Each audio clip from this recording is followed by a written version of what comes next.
Fasten your seatbelts and accelerate your effectiveness to become a powerful change agent in your life, community, job, and society. Imagine true equity and inclusion and get the tools to really manifest your vision. No frills, no fluff, just really powerful, good stuff. Transformation and Change Radio starts now. Welcome. So excited you're listening in. I'm Kathy Obear, she, they pronouns, here in the unceded lands of the Arapaho, Ute, Cheyenne, and Sioux. I need a deep breath because I have a feeling once Sharifa Rowe from Rowe Consultant and I start talking, I'm just going to sit back and maybe ask a few things. You know, Sharifa, we first met, a month or two ago? Yeah. In Community Connections. And I'm so grateful you said yes to join the show. Because what I know is as soon as you started showing up with a community of anti-racist educators, change agents that, you know, once a week we gather for support, love, maybe some ideas, you were saying things that were rocking me. And I'm like, ooh, I don't know what that, and I'm like, will you come? And so I'm so grateful. What I there's so many things I love about you, but one is when we talked beforehand, you really bring so much of your life experience. Everything from growing up in Ohio, everything from work in chemistry and math background, then corporate work in STEM fields, so rare. But then you went into education, got a master's, you were teaching, government, nonprofits you worked in, and then you were an internal change agent. And it may have been you were an internal change agent the whole time, but really working to help organizations internally live into their mission, their vision, their passion that they say, but we often fall so short. And then at some point, I'm sure you'll tell us, you're like, I think I might have a call in to do it externally. And what I hope to get to is how you work in partnership with community organization, external issue resources, while you also help intact institutions. So I could not be more excited to welcome you, Sharifa Rowe of Rowe Consulting. Thank you so much for joining. Thank you, Kathy. Happy to be here. Well, to start, I usually ask folks, how are you doing in this contextual moment of 12 months pandemic? I think it's about 10 months since George Floyd was murdered, and more national attention on Black and brown bodies murdered unarmed by police. And then this whole Black Lives Matters continuing protests, insurgency, domestic terrorism, insurrection. So how the hell are you? Well, I think I'm as good as any of us can be. This has been a really great time of reflection for me. I have my 3 girls, two biological, and my niece at home at school. And that has been quite the challenge, but also quite the joy, because I get to see the workings of our education system as a parent at home, and it's a doozy. But also, you know, enjoying the weather of Phoenix. I'm sitting in my backyard right now, which gives me great joy and helps me to relax. And I think the goal for me through all of this is really, I know it's going to sound a little cliche, but self-actualization. Like what can I be dreaming of? What could I be creating? What new spaces, new ideas that can happen besides the status quo of white supremacy culture? And I join you in, at least for me, uncharted territory, even though I'm realizing I am very late to this, that not only in my lifetime have Black and brown Indigenous folks been writing, speaking, teaching, training. I realized that there are so many folks while I was in my doctorate that were in Western Mass teaching, training about anti-racism, and I wasn't engaging, pay attention. And I find so many more white folks particularly are waking up and using the murder of George Floyd as literally a moment of, I had no idea. And or January 6th, white supremacist domestic violence, I had no idea. Yeah. So there's this surge. Oh, go. I think I've been reflecting, you know, I had to have several conversations before I said yes to you, and reflection of on myself, because my first instinct was to say no, because when white folks say, I want to talk to you, or can I pick your brain, or what are you thinking about X, Y, and Z, I get a little nervous about it. I think the first reason is because of the tradition of extraction, and the tradition of, once we have the language to name things, we no longer have to listen to the people who are most impacted, that are having the actual experiences and following their lead. And so I kind of was like, oh, shall I be saying yes? Shall I be saying no? And I think that it is important for more people to hear and to listen, but more than that, to act. What does MLK say? The quote is that, we all have to protest. You just got to figure out what is your protest. And we are a country built on protest, right? So I don't think that this is new. I don't think that this is new to white folks. I don't think it's new to our history. I don't think it's new in any sort of way. I think the opportunity is that there is some language that is coming out, like people being able to say anti-racist and white supremacy culture, and focus on the culture and not the people, because we're all indoctrinated into this culture, not just white folks. Black folks are indoctrinated into white supremacy culture too, brown folks, trans folks, LGBTQ folks, right? All of us.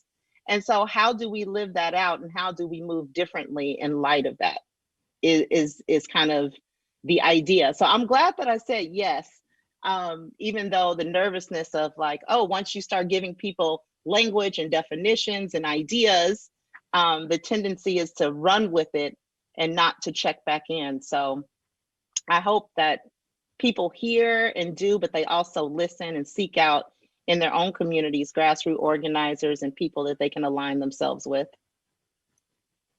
So I really appreciate the work in partnership. And as I work with white leaders or change agents, how do we do that collaborative, following leadership of? I was just listening to a podcast, Austin Channing Brown and Rachel Ricketts, I believe I have her name, brand new, bought her book. And I've heard other folk of color say, and I heard Rachel very clearly say, white folks, you decided not to pay attention earlier. So I want to acknowledge, and that was my intent of acknowledging earlier, that I had the opportunity from white and lots of folk of color to get into dismantling racism work far sooner than I did. And it was a conscious choice.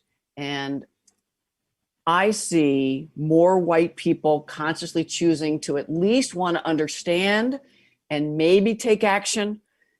And I am wondering if you're seeing this. I'm hearing that some of the momentum from the summer and the fall, that inside organizations, if not in communities, we're seeing an easing of leaders saying yes, or they're backing up. So I just wondered what you're seeing, and particularly you're seeing tons of backlash, and it's been there in Arizona nationally, but I know personally. So what are you saying? Yeah, I earlier on, everyone wanted to, put out their, solidarity statements, saying everyone was, raise fists to the air, Black Power. And, just recently we've come across political persecution of Black Lives Matter protesters here that are being charged with felonies of being a part of gangs from our Maricopa County Attorney's Office. And we have petitions. I was trying to collect a petition of organizations and businesses to support, because city and government a lot of times will listen to organizations and businesses when they won't, and listen to individuals. And I'm telling you, it's been difficult to get organizations and businesses to put their organizational name and information out there in solidarity around dropping these charges. And people are willing to sign individually, but when it comes to, businesses and nonprofits and organizations, it's been really difficult. And that's not just white folks. I'm talking about Black folks too. I'm talking about brown folks too. To put their name and their energy and their organization, their collective power into these types of things. So it's not new, right? And it's not surprising, but it is disappointing. And it makes me wonder, the systems that we're talking about transforming or throwing out, doing something new altogether, like they're not broken. You hear people say, oh, the system is broken, we have to fix it. But we know it's not broken. These are the outcomes that were set from jump. And it's the outcomes that we've always been getting. So now it has me thinking, as I do my own work and my consulting work of being a outside strategy, I call myself, there's a against, inside, outside strategy, and they all have to be working together to do this good work of changing systems. But, what does that look like for my own work? What does that look like for who I partner with and who I align? But where do my loyalties lie? Do they lie in, a paycheck, or do they lie in the people? And what I hope more than anything of the awareness of white folks is that they see themselves in the struggle, that this is not, I'm in solidarity with you because I'm here to help you. It is, I'm in solidarity with you because I also need to be liberated. And I also am suffering under this idea of white supremacy culture. And yes, I am white, but there's many layers to whiteness. There's gender binary, there's economic status, there's, are you skinny enough? Are you tall enough? Are you light enough? It's a lot, right? So I hope that white folks are not just seeing this as another philanthropic charity event, but an opportunity for their own liberation, to restore their own humanity. And we all need that. Yeah, I do this work to restore my own humanity, not to just see race and not just to see, binary genders, but see the full person, the full human being. And I hope that is what white folks are hoping to, or at least trying to start on the path of that, of seeing themselves in the movement and not just an ally, but also a person needing liberation as well. It took me a long time to even begin to, I think, understand what you were saying. I was one of those whites that I think I still see a lot. Whites are better, white culture is better, we're superior. And I did fought tooth and nail. It took me years to even acknowledge and admit I had racist attitudes. I was acting out of those. And then they go from that patronizing, let me just help you pull yourself in your bootstraps. I see that still in K-12, nonprofits that are run by whites, maybe folk of color too, that still have whiteness in them, healthcare. So what are some ways that you support organizations, and particularly since so many are still run by whites and white supremacy culture is just embedded intentionally before, maybe not intentionally now, but still there, and all the manifestations of perpetuating white privilege and at the expense of folk of color. So what are some ways that you are working with organizations around issues of dismantling racism, getting white leaders to pay more attention, maybe whites in general, empowering folk of color? What are you doing? I think the first thing is getting people to see the system. I mean, all the systems are essentially the same. We're told that we as individuals have choices. I remember a friend of mine, Mike Soto from Equality Arizona, gave this whole map of systems and how they work. And it was really useful because the idea that people have choices, but those choices are not impacted by historical trauma, historical racism, how you show up in your own identity, really says what access you have to those systems, right? And so knowing that we are deep rooted in profit over people, property over people. This is something that mass liberation talks about, and many of the organizers, Porter in Action, Transcorp Pueblo talk about, Black Lives Matter talk about. And the idea that we had a system from our indigenous brothers and sisters where there was no hunger, there was no one unsheltered, the land was intact, and we threw that away to covet the land, to enslave Black people. And then we have these systems that are all rooted in this idea, and we're like, oh, what's happening? What is this? And the idea is that this is what we've always been. This is where we come from, but this is not where we have to stay, because the great thing about systems is that systems do not just function on their own. People make up systems. So since people make up systems, this is something else Michael Soto said to me, that you can be radical, and being radical has nothing to do with what you ask others to do. Being radical has to do what you choose to do in your circle, in your network of influence. What does that look like? And what can you do? Well, for one, you can try to shift power. You should be working with other people. I know I named some folks that I work with. I don't do this work alone. I don't believe you should do this work alone. It's extremely dangerous. Power always respond, and they normally respond in violence or silencing through violence. So you don't do this work alone. And I'm fortunate to work with Stephanie Cordell with All Voices Consulting and Sarah Gonzalez of Gonzalez Consulting. And we kind of go in there and we map power. This was learned through another consulting group I've worked with and have learned from, Insight Consulting here in Arizona. And we do a composition analysis, and we really try to understand people, because people make up systems. So we need to understand what's motivating us. What are we afraid of? What is keeping us silent? What barriers do we have? What is our collective power, and what is our collective voice? And what does collective leadership looks like? How do we share power, share leadership? And then learning, like I said, from grassroots organizers. I mean, I've sat under their teaching and learned things that I wish I would have learned in college or in school. Sitting under the instruction of Black Lives Matter Phoenix Metro, and I already talked about Michael at Equality Arizona and Mass Liberation of Arizona, that talks a lot about our government and our institutions loving property and profit over people. And even Poder in Action, that's been teaching people about how the government really works. The idea that we don't really know how our city government, local government works, that is not even taught. That is not even a conversation, intentionally.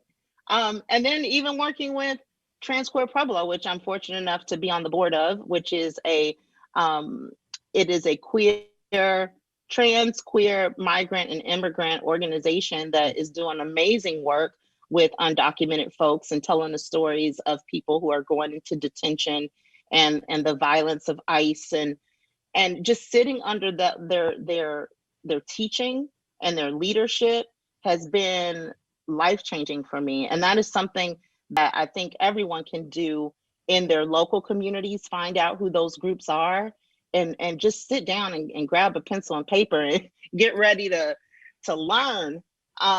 It will not only, I think, feed you so that you can move forward, but then also just give you so much insight of how you can do your own work in your own community. And for folks inside organizations, I really hear that call to build relationships, not an exploitive, come teach me, but let me learn. And then I work here and I wonder what could be some collaborative bartering, and so that it really becomes a mutual community. And your call really is for folks inside organizations or consultants to be integral in the communities and not working alone. And go ahead. I was going to talk about how we devalue lived experience, how organizations. Please do. You asked a question around centering most impacted voices, and what does that mean? And we have a culture, because we care about profit and we care about property, and we kind of like, oh, people, will get to them. We miss a lot of learning through people's lived experience. And oftentimes we devalue that, and we're looking for something grandiose and big, but really it's in our day-to-day of how we're experiencing systems, how we're experiencing those things that can get in the way of seeing something new, not allowing that to be in, with us. I mean, I was thinking to myself as I was getting dressed for you today, Kathy, I said, should I wear a blazer? I said, no, you need to go ahead and wear your flowy, flowery draped thing so that you can show a different way of being, a relaxed way of being, that we can talk through this, we can see each other in full humanity, and we can get to the other side and create something new, if that makes sense. Dismantling what professionalism means, white culture, how white supremacy has said this is how you have to be, even in our dress. And as I work with white people, and my guess is you, of course, do too, all that you're saying is trigonometry, advanced math, potentially, because so many whites I find inside organizations are still, I don't see the reason to do this. And so, at least my metaphor, and do push back, but kind of basic math. So as you're talking, something I've been doing lately is asking, it's similar to how institutions work, but I'm going to acknowledge you and talk more about that in my work. And I've been asking people to look at the history of their institution, whatever it is, corporate, religious, nonprofit, healthcare, wherever I'm working. So you're nodding.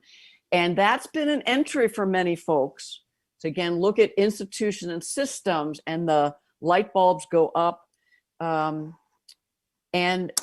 the guilt and shame, which I think we whites use to distract from doing our self-work, to look at our racist attitudes, behaviors, and also understanding systems that were created for whites, by whites, at the exploitation of BIPOC folks. So as we got just a few minutes left, what else is coming up for you? And then I'd love you, and then just also tell people how they can find you, and then we'll take a break and come back for more. Yeah, I am, if you look up Sharifa, which is a very unique name, Sharifa Rowe, Rowe Consulting is where you can find me. Right now, I'm still doing work with different institutions, whether it's city or state, trying to think through and grapple with how to work differently. So I'm really fortunate of that in this kind of panorama, I've been calling it, that we're experiencing. And yeah, I'm pushing out this petition for drop all charges for Black Lives Matter. If you're in a city where there was protests, perhaps look and see what type of charges are happening and what is happening in your own city around that, because that political persecution is happening throughout the country. So I'm sure that there's something going on in your city. If you're not in Arizona, but if you are in Arizona, I urge you to sign the petition of Mass Liberation AZ and get on board for drop all charges, because honestly, the Black Lives Matter protesters and those folks protesting are the white abolitionists and the freedom fighters of our day, of today. So I encourage that, and I look forward to more, Kathy. And when you first shared that at one of the community connections, I'm learning so much I don't know. It's just, and when I was reflecting how there were AK-47 domestic violent, organized, and the police interacted very different, whether it's Portland, Phoenix, Washington, D.C., but to watch Phoenix and other places using a law that they say gang violence only for Black Lives Matter to persecute. So I love your term political persecution. And listeners, breathe, because some of y'all just keep breathing.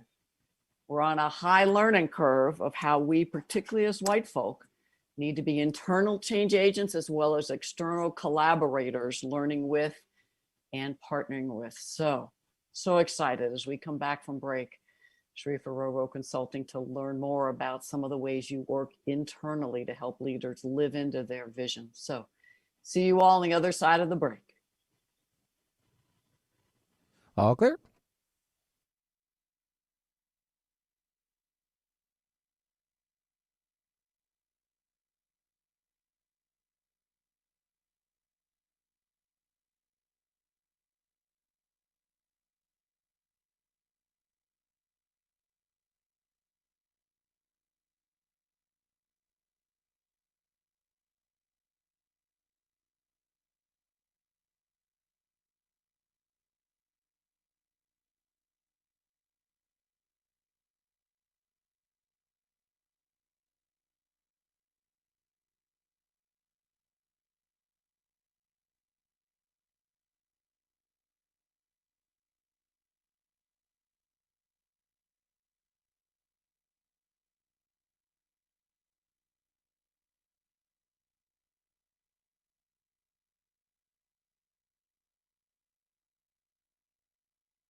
Y'all ready to come back in?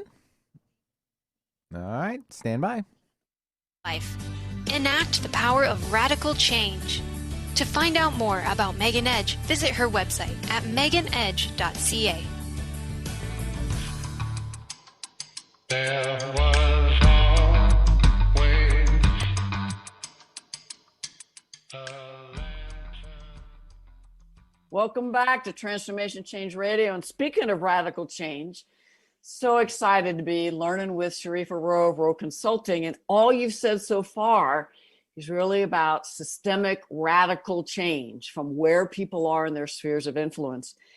And as you say hello again, could you talk about how are you seeing manifestations of white supremacy culture, institutional racism today inside organizations that some of us just think that's just good practice and normal and how it should be?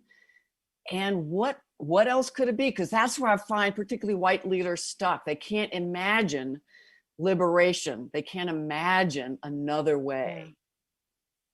Yeah, I would say, I know everyone is probably seeing like the 15 characteristics of white supremacy culture. And I think it's important to say that it is culture, not people. And I know that there are such things as white supremacist people who identify people that are white of being kind of the top tier among everyone else. That is not what we're referring to when we talk about culture. When we're talking about culture, we're talking about perfectionism, which we see a lot in organizations. A lot of times the perfectionism is what keeps people from moving forward, the fear of doing it wrong. And I tell people all the time, you can't be both innovative and perfect. It's impossible. You can't have innovation and perfection. So if you want to do something new, it's going to take imperfection. This kind of sense of urgency, we got to get to it. We got to get to it. By any means necessary, we got to get to it. We got to do something. But then that doing something creates a default of what you've already been doing, which is steeped, right? So it takes time to unravel and unpack. Really understanding how processes and policies work in your institution so that you can unpack those things. Because there's things that you do because that's how you have to report it. And there's some things that you do just because it's the way it was always done, right? And so when I'm working with organizations, we normally start with a discovery session of just understanding the people. That's what we mean by composition analysis. What is their race? What is their gender? What is their way of thinking and deciding and making decisions? Are they more reflective where they need more time to process? Are they more extroverted where they need to talk it out? Understanding the person and then unpacking the processes and policies, because that's a lot of where your systemic stuff hides, is in policy and processes. If we look at the disparities in our country, it did not happen from individual one-on-one interactions of someone using the N-word or someone, putting a cross burning in somebody's yard. It happened through government. It happened through legislation. It happened through practice of how you do your day-to-day. And so getting people to see how their day-to-day creates these outcomes is really, really important. And I say, look at the white supremacy culture list and then create a list of what the opposite would be. So if you have perfection, make space for imperfection. If you have a sense of urgency, have abundance thinking. Like if you have either or thinking, have abundance thinking. Try understanding multiple perspectives. If you're feeling defensive, reject defensiveness. There's a question that insight consultants use. They say, what if it's true? You find yourself feeling defensive, say, what if it's true? What if it's true that person did experience me that way, or this policy is getting these outcomes? What does that mean? Yes, we value professionalism, but how about valuing lived experience? Normally, the people who have the most decisions in your organization is not the person who is the top tier decision maker, because they don't have to experience the system, right? So are you talking to those folks? Is there a loop? to have conversations with people that are at different parts of the organization? Are you shifting power, creating a more flat structure? Are you sharing power? So now some particularly white listeners and leaders are like, okay, now you're talking about too much. So what does sharing power, collaborative decision-making, radical change, what does that look like kind of in the real day-to-day? Because the resistance I hear is, but you have to have different roles and you have to have hierarchy. And Yeah. so what would you say? Yeah, I would say that it looks like first creating the conditions for people to be able to really speak and tell their truth. So it does not look like identifying whatever Black, brown, queer, trans person you see and saying, what do you think about X, Y, and Z? Because even though we say we have this open door policy, what a lot of BIPOC or marginalized communities face is once we do speak our truth, if you don't like that truth, then it's dangerous. It's dangerous. So make sure you have the conditions to really listen and to really be able to ask people their truth. And that means maybe it takes some work on the leadership first, on the board first, to really prepare themselves. I've been working with boards that are looking to see, like, am I, culturally competent? I know that that's not equity and that's not diversity or inclusion, but it's a start. It's a start to the conversation. So the first place would be figure out what is your start into the conversation so that you can kind of move on this continuum. I know I've been calling myself a Jedi consultant, not long, just probably 3 months, 4 months, very short. I just put justice in front of equity, diversity, and inclusion, because I know diversity is a window dressing of, hey, we have different people, look. And I know inclusion is an opportunity to include people into what? A white supremacy culture, right?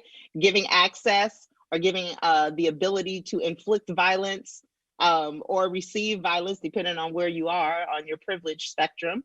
And then equity, yes, it's more access, it's trying to do things different, but really what we're searching for is justice, liberation, justice. How do we honor the humanity of everyone? And so I think, start off with, where are you on that journey? Who are the decision makers? Have an honest conversation with yourself. Don't be afraid to say, oh, I'm not getting it right. I get it wrong all the time. All the time. Yes, I am Black. Yes, I am a woman. Yes, I identify as queer. But do I have all of the different ways that injustice happening in my day-to-day life? No. There's things that I have to learn about people who are disabled bodied. There's things that I have to learn about trans communities. There's things I have to learn about immigration. So the opportunity is there. You just have to figure out where you are and have a real conversation with yourself. I heard both Austin Channing Brown and Rachel Ricketts yesterday say something similar of, we're Black women and we've got internalized racism, and so do people of color. And then you went to some of your privileged identities, or at least parallel. I know white people as a group, we're either good or bad, racist, white supremacist, or the good one. And so much of dismantling white supremacy beliefs in me was, and still is, I just felt this, when I hear folk of color say what you just said, I think it helps us white people go, oh, okay, we all have something to learn, but what I need to unlearn is significant over here. So to that point, what are your thoughts for ways organizations can support particularly white leaders, white managers, supervisors, really learning anti-racist capacities, competencies, so they can be a part of this radical change? And if y'all are trading yourselves over radical, just say living into your vision and values. That's what Sharifa Rowe would call it. And, can I add an and? No, please. And I am adamant that if there's any investment in white folk, there's parallel investment, equitable investment in folk of color, indigenous folk. So talking about the empowerment space for BIPOC folk, affinity space. So Yeah, that is a good question. Um, I think the start of that conversation is rooted in storytelling. I think the start of that conversation is rooted in figuring out what ways do we belong, what ways do we hold privilege, and what ways are we othered or have been othered. And I'll have people say, you know, even white folks, I've done facilitation, they say, I've never been othered, I'm white, I'm male, I'm cisgendered. And I say, well, do you have children? No, I can't have, me and my wife, we couldn't have children. Oh, well, in our society, that's a way that you would be othered because we value people who can have children. In fact, that's one of the things we ask people. Where do you work? Do you have any children? And if you don't have any children, a lot of times it's like, oh, well, what is wrong with you? Why haven't you chose to have children? Right? So I think starting with that storytelling and centering it in people's humanity and lived experience, and really being able to identify what ways you hold privilege, what ways are you othered, so that you can see that this is a human condition, this being othered, right? And that, yes, there might be severity, or, you know, there's a longevity of how it happens. But, you know, I started to, there was a picture that I saw many years ago where they used to do lynchings in the park. You've probably seen this. And there was a little girl who was looking at the lynching of a black man, of a black body, and kind of with a smile, right? And that trauma, those are the things that we have to unpack and understand, that's been passed down to you. That's been passed down to, can you imagine the level of dehumanization that it has to occur for you to be able to see another human being lynched as a child, and for that to be the norm? I guess my point is that the more we can see each other as full human beings, and I'm not saying stop there, because you also need to unpack the roots that's happened historically and get to some ways of acting and moving in a more just and whole way. But I think valuing our lived experience, seeing each other as full human beings, is the start to starting to unpack some of those things. Because if you're coming to the space of, I'm such a bad person and you're such a good person, then we haven't hit the mark. just flipping it. We're just flipping it. And my goal for white supremacy, to get rid of white supremacy, is not so that Black people can be at the top of the mountain. I don't want to replace, and I know that there's no such thing. You hear people, so don't take that social media and say, oh, now you're saying Black supremacy. But yeah, I think one of the most beautiful things about being Black is that we say everybody's Black. That's why we have such a rainbow. You know, anybody who tells us that they Black, we say, come on over here. We love you. It's that owning and having everyone be together, or seeing each other in your full humanity. So I'm not saying that, but the goal is really to do something different. And I think it starts with that unlearning and seeing people as full human beings. And really starting with full breadth of differences. Where do we all have privilege, y'all, marginalization, your language, othering? And to your point, I want to add this, and then how are the systems set up today to continue that impacts you personally here? What's our climate and culture, and how is that infused? Go. There's one thing I want to add, because there'll be this thing where there'll be a list of all these things that you want to do. You want to diversify your board. You want to look at your policies and see if they're, you know, if they are, you know, creating disparity. You want to look at your hiring practices, and you want to look at salaries and seeing if people are getting paid, you know, properly. Go ahead and brainstorm till your heart is content, and then prioritize them as either quick wins, something that you can do right away, something that is unfruitful. If it's unfruitful, get rid of it. Don't do it anymore.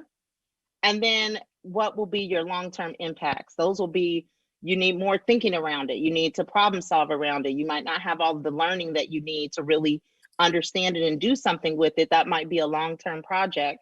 And start prioritizing some of these things so that you can move. Otherwise, it's so big, it's so daunting, it's so racism, sexism, homophobia, like that it drowns you into doing nothing, which is the worst thing that institutions can do, is nothing. That either or, we got to do it all and do it perfectly, or I am incompetent, I don't know what I'm doing. And to your point, as a white person for years, and maybe much more somewhat today, I could have said, I want to be a part of changing the hiring systems. But 20 years ago, I would have replicated white supremacy beliefs in the systems. And so how do you do all that while also using those, I call them working groups or task forces for development opportunities? And to your point earlier, bringing in who else needs to be in them from the external, so that we're learning, growing, and well, I think that you have to choose some working assumptions that you're going to work from. I think that the whole point of mapping your power, of knowing where power is so that person who has power can shift or share power with people who do not have power. So instead of putting whoever's in power in the center of the circles, right, you would then center lived experience, and you would put that person in the middle, or that group or that understanding in the middle of your circles, and say, okay, what would it look like for you if you needed to navigate the system differently? I mean, I had a client that working with the city, and they said, you wait to hear public comment at the end of your meeting. Why do you do that? We feel silenced. Oh, let's just shift it to the beginning of the meeting. Right? It is those things that as you ask and as you listen, you're able to respond thoughtfully. And it's not, it can be, complex, but sometimes it's not. Sometimes it's just shifting, thinking from a different perspective that allows you to have some real tangible solutions of how to work differently. To your point, getting more people involved in what are current practices, who those benefit, who do they maybe unintentionally create barriers for, don't serve, and then getting folks involved in doing that.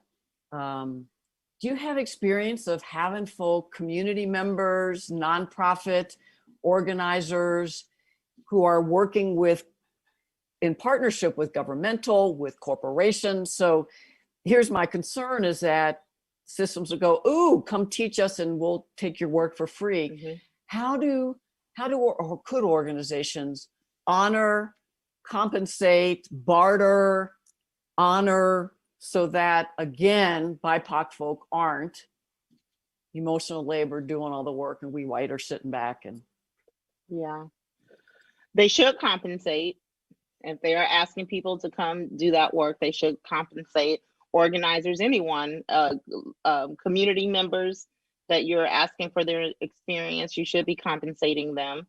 It used to baffle me how people could have a community meeting and there's different organizations that are on a salary and are getting paid to be there, and then they expect the community to be there for free. So you should be paying them. I think sometimes before you even go outside of the organization, if you create conditions so that people can tell you the truth, you have some solid solutions right there in your community or in your institution that you've been ignoring or you've been silencing. I mean, to be honest, I became a consultant because I wasn't heard in the institutions that I was working for.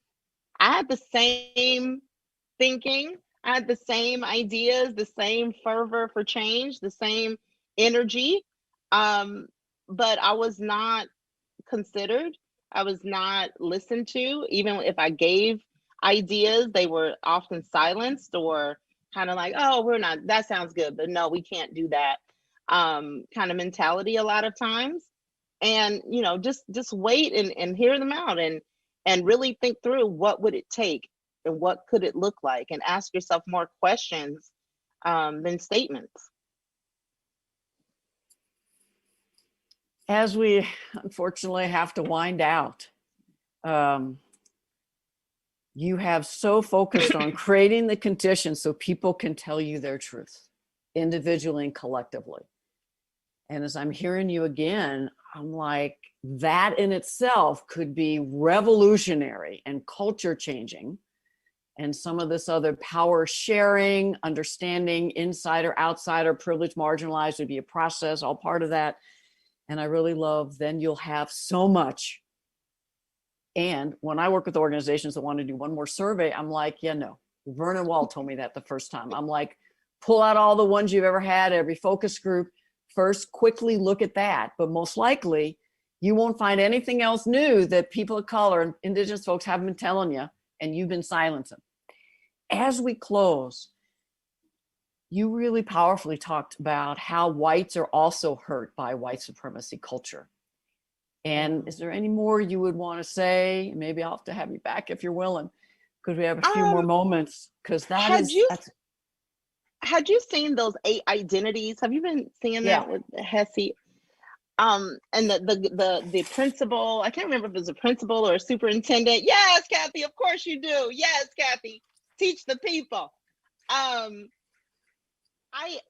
think that I love that spectrum that he does. I was hearing, is this Baron Hesse? Am I messing up his name? Or Haran Hesse? Is it on there? This says Barnor, Hess, but I don't know how to pronounce it. Hess, but I could be mispronouncing. Hess. I love that he gave the spectrum of whiteness, because I think it's so fascinating. You couldn't speak to any group of color and they wouldn't be aware of the stereotypes about them.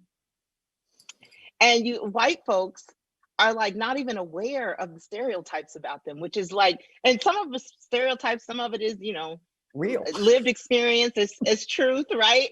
And so I think the self-reflection of like, what have I been taught? What am I learning? What does it really mean to be white? Have you ever thought about, you know, the podcast Seen on Radio, Seeing White, is, and Seeing Patriarchy. They did a one on Seeing Patriarchy as well. Was just really insightful, because I think for white people, even though you've been moving as a collective, you've been taught to see yourself as an individual. And so as you're able to look and see, what are the things that we collectively do? You know, I make jokes, so I'm like, oh, white people are nosy. They want to ask you 101 questions. And then you ask them a question, they ask them a question, they say, I need to think about that. They can't even answer. Let me think about that and get back to you. You know, it's like, wait a minute, I just answered all your questions and now you need to reflect. And so I think the more that white folks can see their collectiveness of how whiteness functions, and what does that look like in institutions, what does that look like in, you know, interactions with BIPOC communities, because in a lot of ways they've been taught that, oh, we need to save these communities, not we're creating the conditions that create this disparity. You know, if one more person tells me, oh, why are schools different in poor communities? Because of taxes and because of how we fund and housing, right? So the more that reflection can occur, the more that, and I heard that you're doing a space for white folks to be able to have this reflection. I was fortunate enough to do some fundraising for Transcorp Pueblo around having kind of these community conversations with white folks of organizations to kind of talk about those things in a way that they can, you know, have the conditions to really have a conversation and not feel like it has to be performative. So, you know, kudos for you doing that work. And I'm also doing that work with, last time I did it with Malia Dunn of Malia Dunn Consulting. Yeah. Mary Stevens, who was with Insight Consulting, and they held a roundtable, and we fundraised, and it went to BIPOC communities. So you can, and if you do it and you want to fundraise and give to TransQueer Pueblo, we will receive it. But I think the more that those conversations and reflection can happen, the better, Kathy. And it's not a one bullet.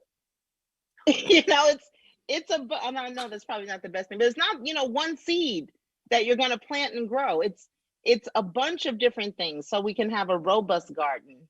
But yeah, I would love to talk to you about kind of the trauma of whiteness and how, and even invite someone with me to have that conversation as a triad of what I see as a person of color, but then what are other people experiencing of being white people trying to have this conversation in this day. I may invite you again if you're open. We need to close. And as you're talking about multiple seeds, folks, my website, /resources, more and more resources in these white accountability groups, as well as many other folks' resources, open source. And as you close, just want to thank you so much, Sharifa Rowe Consulting. How can people find you? I'm so grateful for all the wisdom and insight and stories you shared today. Well, you can find me on my website. You can email me. I'm really easy, sharifa.rowe@gmail.com. Very simple. First name dot last name at Gmail if you have questions or want to contact me. But my website also has, those things you fill out to say, hey, someone wants to talk to you. And if you feel like you can, please sign the petition for Maricopa County. Drop all the charges for Black Lives Matter protesters. I think they have 2,000 signatures so far on a petition. I think the goal is 5,000. So, and if you want to, TransQueer Pueblo, I'm a board member there. I can also be found there, but also they have many amazing, every Tuesday they have a meeting sharing different information and trainings, as well as they're always fundraising, because our undocumented communities do not get the support of stimulus and that kind of thing, but they still need tons of help. So please feel free to support.